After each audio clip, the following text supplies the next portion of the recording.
excited to introduce today Dr. David Hilmo, a physical medicine and rehabilitation specialist in Provo.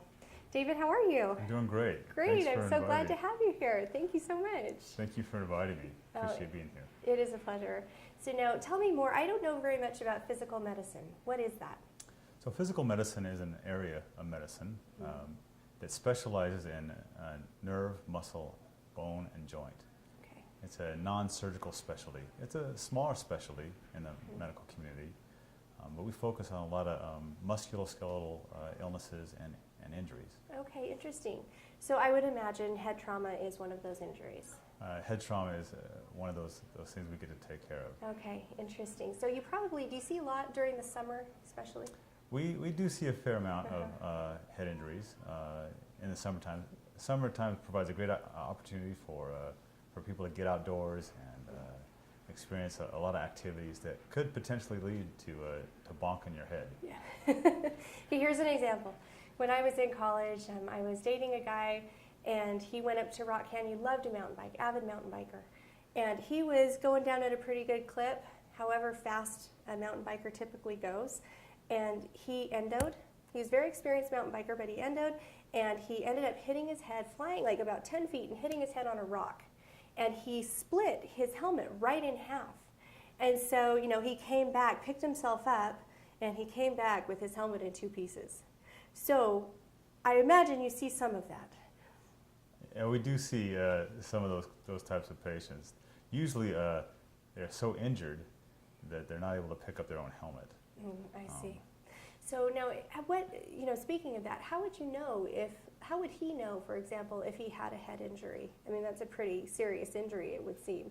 So what are some things that you check for to see whether someone has a head injury? Well, certainly if somebody has a loss of consciousness, they're not able to respond, they need to be evaluated immediately. But oftentimes if people have a mild head injury or a mild brain injury, we call that a concussion, the patient or the individual may not recognize that in themselves. And usually the family or friends will notice some changes. Maybe they're a little more confused, there's a change in personality, maybe some nausea or throwing up. Or maybe they want to sleep an excessive amount of time. Anything that is a concern, maybe their thinking is a little cloudy, they're not able to remember what day it is or what they're doing, those would be indications that they've had a head injury. Okay, so just to recap, not thinking clearly, throwing up, sleeping a long time, and having a personality change. Those are some of the signs. Okay, that's very good. So next time my son falls off of his bike and he comes in, I'll know what to watch for. Well, and certainly those symptoms may persist for a little bit of time, and it may be even for the next couple of days where they're just feeling a little foggy. We call that kind of Mr. Foggy setting in, and they're just not quite thinking clearly. That would be an indication of a concussion or a mild brain injury. So if I notice that in one of my children, for example, what would I do? What are my next steps? If you have any concerns at all, you want to see your doctor right away. But we do have a concussion clinic at Utah Valley Regional Medical Center where we are able to evaluate the patients and track how they're progressing and improving, and provide some useful information to monitor or manage those particular symptoms, depending on what symptoms they have. Okay. Now, sometimes I get a little nervous, like, oh, I'm sure my kid's fine, and I don't want to bother the doctor, and maybe my insurance, I don't know if I want my insurance to activate. Is there a good barometer? Should I come in anyway and evaluate it, or is there a good barometer for when I should come in?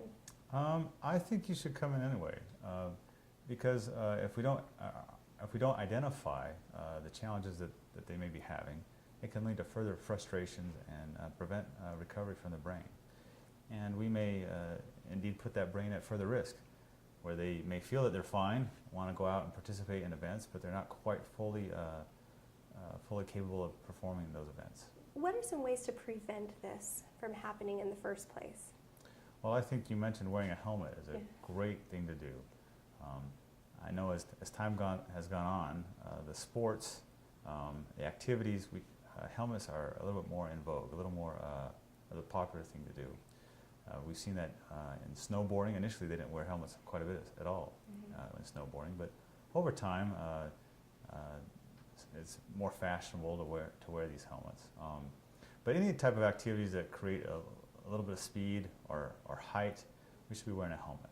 Okay, yeah, so I saw one that is very in vogue. It's a helmet with a rubber mohawk. So I think I could get away with that? That'd be fantastic. Anything that's going to protect your head. Okay, great. And I understand the challenges. I've got teenage kids as well.